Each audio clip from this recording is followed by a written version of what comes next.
안녕하십니까, 레필입니다. 6월 3일 진단키트 종목 리뷰하도록 하겠습니다. 먼저 증시 보겠습니다. 코스피 코스닥 오늘 둘 다 상승했고요.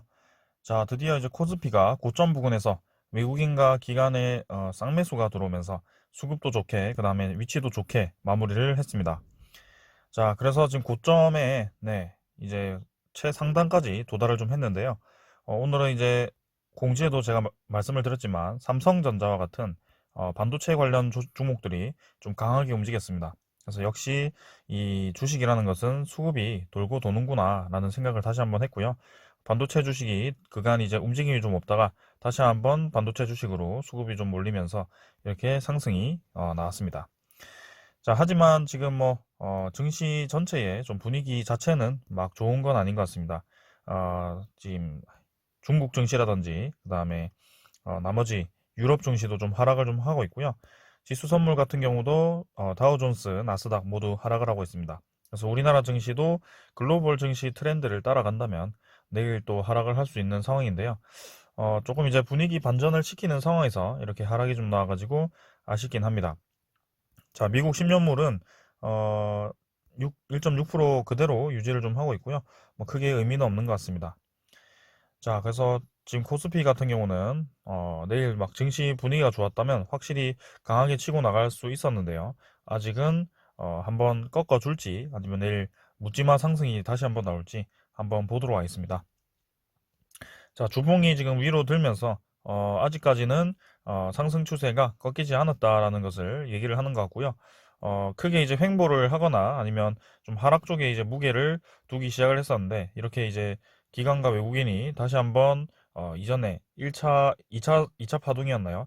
2차 파동에 들어왔던 그 반도체 주식들을 다시 건들기 시작하니까 삼성전자 주가에 따라 또 코스피의 고점 돌파 여부를 한번 주목을 해봐도 좋을 것 같습니다.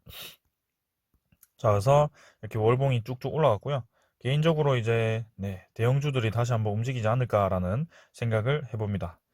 자, 오늘 투자자 수급이 둘 다 양전을 했고요. 외국인이 계속 다시 한번 코스피에 힘을 조금 주는 모습입니다. 그다음 기관도 매도 추세를 이겨내고 이제 매수를 더 많이 하는 편이고요. 자, 증시 전체에 이렇게 돈이 들어오기 시작한다면 다시 한번 추가 상승을 할 수 있겠다. 코스닥도 오늘 양봉으로 마감을 좀 했고요. 주봉과 월봉 모두 좋게 진행되었습니다. 그래서 상승 추세를 이어간다면 코스닥도 좀 더 이제 상단으로 더 치고 나갈 수 있는 그런 자리라고 생각하는데요. 자, 최근에는 이제 바이오 종목이라든지 그런 진단키트 종목들이 좀 조용해지고 나머지 이제 반도체나 자동차나 아니면 그런 경기 회복주들 있죠. 그런 주식들이 많이 상승을 좀 하고 있습니다. 자, 오늘은 외국인과 기관이 코스닥도 모두 매수를 했고요. 그동안 이제 이틀 연속 이렇게 쌍매도를 하다가 매수를 들어오면서 증시를 끌어올렸습니다. 자, 내일은 어떻게 될지 모르겠지만 일단 선물 자체는 좀 하락을 하고 있기 때문에 내일 조정이 나올 수도 있겠다. 뭐 그렇게 생각을 하고 지금은 이제 반도체에 좀 주목을 할 필요가 있다라고 말씀을 드리겠습니다. 자, 증시는 이 정도로 보고 마치겠습니다. 자, 지금 확실히 진단키트에서 힘이 다시 한번 빠지는 모습입니다. 그래서 전체적으로 상승이 강하지 않고요. 거래량도 좀 죽어 있는 상태이고, 오늘 특히 증시가 반도체 관련 종목 위주로 좀 올랐다는 상황에서, 이제는 경기 회복으로 확실히 이 수급이 다시 몰려가는 듯한 모습입니다. 그래서, 오늘 아침에도 제가 시젠 주주분에게 대해서, 좀 상담 같은 상담을, 상담 아닌 상담을 좀 해드렸는데, 자, 시즌이 정말 좀 지독하게 하락을 했습니다. 그래서 사실은 손절선이라고 한다면 이 61선, 이 지지라인을 형성하지 못하고 깨졌을 때 이때 손절하는 것이 맞았고요. 이왕 지금 6만 원대까지 다 와버렸기 때문에 지금은 이때와 같이 주가를 형성하는 그 라인만 좀 지켜준다면 다시 한번 이 하반기에 나올 수 있는 그 M&A 소식이라든지 아니면 그 코스피 거래소 이전이죠. 이전 상장이라든지 그런 회사 차원에서 주가 부양 차원의 주주 환원 정책을 펼친다고 하니까 그런 것을 조금 기다려도 될 듯합니다. 일단 오늘 양봉으로 좀 마무리를 했습니다만 역시나 부족합니다. 아직까지도 많이 부족하고 좀 주가를 올리기 위해서 턱없이 좀 부족한 수급입니다. 그래서 외국인이 어제 많이 판 것에 대해서 좀 매수를 다시 했지만, 그간 이제 진단키트 종목들이 떨어질 때 보면 외국인이 팔았다가 샀다가 팔았다가 샀다가 이런 식으로 계속 반복을 하면서 주가가 끌어내려지는 그런 과정을 제가 많이 봐가지고요. 자, 일단은 외국인 수급을 별로 달갑게 생각하지는 않겠습니다. 자, 투신이 좀 들어오고 있고 연기금이 조금 들어왔는데요. 일단 시젠이 확실히 많이 관심도가 떨어진 것 같습니다. 투자자들 사이에서도요.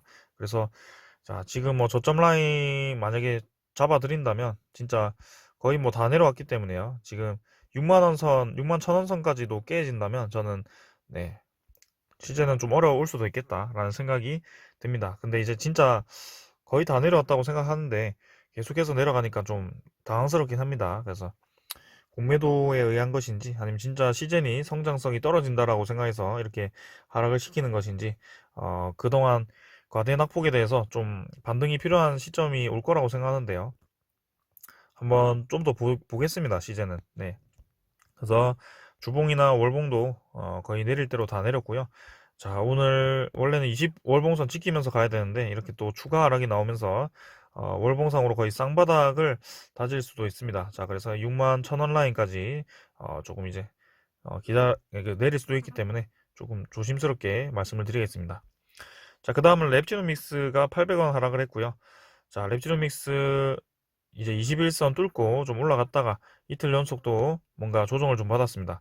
그래도 랩티노믹스 자체는 연기금이 최근에 갑자기 매수를 하기 시작했었고, 그 다음에 전체적인 진다키트 분위기 중에는 가장 그래도 강하게 올라가는 모습을 보였습니다. 그래서 하락을 이겨내고 또 추가로 올라가는 모습이었기 때문에, 자, 일단은 수급을 한번 보신다면 오늘도 기관과 외국인이 둘 다 매수를 했습니다. 그래서 투신, 보험, 연기금이 또 매수했고요.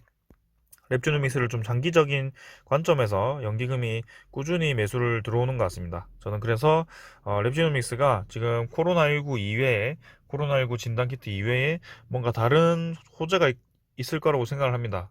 그런 기술을 좀 보고 연기금이 이제 저평가된 종목을 최근에 이제 투자를 좀 하고 있는 것으로 보이는데, 자, 이런 식으로 랩주노믹스를 투자를 좀 하는 것 같습니다. 자, 그래서 1차 상승에 대해서 하락 파동이 나왔고 2차 상승을 저는 시작했다라고 생각을 합니다. 그래서 2차 상승이 나올 때는 자, 1차 상승한 만큼 올라가야 되기 때문에요. 지금 사실은 요 정도라고 생각하시면 될 것 같아요. 요 정도라고 생각하시면 될 것 같고, 지금 이렇게 상승이 더 남았기 때문에 저는 3만 6,500원 정도, 네, 여기까지도 생각을 좀 하고 있습니다. 자, 그래서 이 랩줄믹스 같은 경우는 자, 지금 왔다 갔다 하면서 좀 힘든 분들도 있겠지만 그래도 결국에는 이평선들이 좀 들기 시작했고요. 자, 시즌보다 확실히 좋은 흐름이 보입니다. 자, 일단은 랩지루믹스 괜찮고요.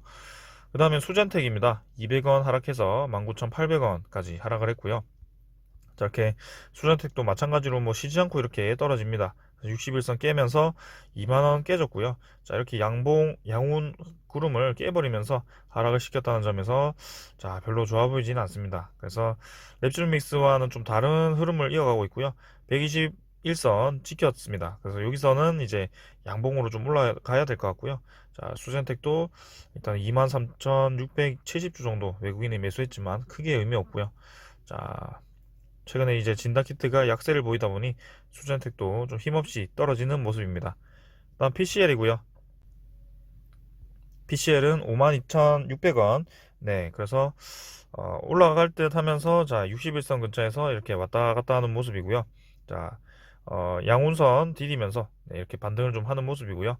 21선을 네, 한번 뚫기 위해서 그 과정을 만들어야 될 것 같습니다. 그래서 바닥 다지면서 추가로 상승하기 위한 준비를 좀 해야 될 것 같고, 거래량이 지금 많이 죽어 있습니다. 그래서 거래량이 점진적으로 죽어 있기 때문에 슬슬 이제 나갈 준비를 좀 해야 될 것 같고요. 자, 개인이 좀 많이 샀기 때문에 좀 수급이 꼬이긴 했습니다만 PCL은 이대로 네, 상승 추세를 끝낼 것 같진 않습니다. 자, 그 다음은 바디텍 매도고요. 50원 하락해서 2350원 마무리했습니다. 그래서 자, 61선과 21선 근처에서 뭔가 이제 좀 상승을 위한 준비를 하는 것 같다. 잠깐 이제 슈팅을 줬다가 떨어뜨렸다가 하는데요. 자, 거래량 죽은 상태에서 추가 상승을 한번 기다려 보겠습니다. 그래도 61선 근처에서 자리를 좀 잡아주는 것은 좀 긍정적으로 보이네요. 자, 기간이 마찬가지로 좀 들어오고 있고요. 자, 바이텍 매도도 한번 기대해 보겠습니다. 그 다음 바이오니아고요. 바이오니아가 400원 정도 상승했고요. 뭔가 이제 21선 뚫었죠. 네, 21선을 뚫으면서 다시 한번 21선을 태우는 그런 과정이 나오겠다. 자, 여기도 마찬가지 상승 흐름이 다시 한번 나올 수 있습니다. 그래서 2만원까지 이렇게 241선 태우면서 주가로 올라갈 수 있을 자리이기 때문에, 자, 바이오니아도 한참 동안 갇혀 있었거든요. 그래서 한번 치고 나가야 되는 그런 시간이 왔다. 한번 관심 가지고 계속 보도록 하겠습니다. 자, 투자자가 이제 외국인이 많이 매도를 했었는데요. 이제 드디어 뭐 5월 25일부터 연속적으로 계속 외국인 수급이 들어오는 모습이다 보니까 슬슬 이제 반등할 때가 되었다라고 생각이 되네요. 마찬가지로 이 랩지노믹스와 같이 좀 이제 가치 평가를 좀 받고 외국인이 이제 투자를 시작한 것으로 보이네요. 자, 오늘은 진단키트 종목 여기서 보고 마치겠고요. 제일 걱정이 이제 시젠입니다. 자, 시젠이 하루빨리 좀 반등다운 반등이 나오면서 좀 가야 될 것 같고요. 확실히 지금 진단키트가 수급이 좀 떨어졌습니다. 떨어지고, 바이오니아나 랩지노믹스 같은 그런 꾸준한 수급이 들어오지 않는 이상은 뭔가 좀 어려운 움직임입니다. 그래서 저한테 이제 이 진단키트를 추가 매수를 하는 것이 맞겠냐라고 물어보시는 분들이 있는데, 사실은 아니라고 말씀을 드리겠습니다. 지금은 수급이 몰리는 곳으로 가는 것이 맞고요. 저는 오늘 반도체 종목을 말씀을 드렸고, 그 외에 항공주, 대한항공과 같은 그런 항공 주식도 있고요. 아니면 뭐 반도체 말고 그 뭐죠? 은행주, 네, 금융주, 내년에 이제 금리 인상을 대비해서 금융주도 지금 좀 올랐지만 눌림목대에 들어가셔도 되고요. 그런 여러 가지 옵션들이 있습니다. 그래서 한 가지에만 너무 네, 물렸다고 해서 계속 이제 돈을 집어 넣으시면 점점 더 힘들어지는 그런 상황이 올 수 있습니다. 저는 이제 랩주노믹스라는 종목에서 한번 그런 적이 있었기 때문에, 자, 그 뒤로는 그런 실수는 범하지 않고요. 자, 좀 물리더라도 과감하게 손절하는 것이 좋지만, 일단은 분산 투자를 해서, 자, 견딜 수 있으면 견디는 것도 좋은 방법입니다. 그래서 이런 진단키트라든지 바이오 종목들은 비중을 자신의 계좌에서 최대한 낮춰서 들어가는 것이 저는 좋겠다라고 보여집니다. 자, 오늘은 여기까지 하고 마치겠고요. 네, 진단키트 종목 일단 한번 반등 기대해 보면서, 최근에 이제 랩주노믹스가 상당히 강한 모습이 보이는데, 자, 한번 슈팅이 나올 것 같습니다. 랩주노믹스는 3만원 중반대까지도 좀 지켜보겠습니다. 자, 오늘 여기까지 하겠습니다. 감사합니다.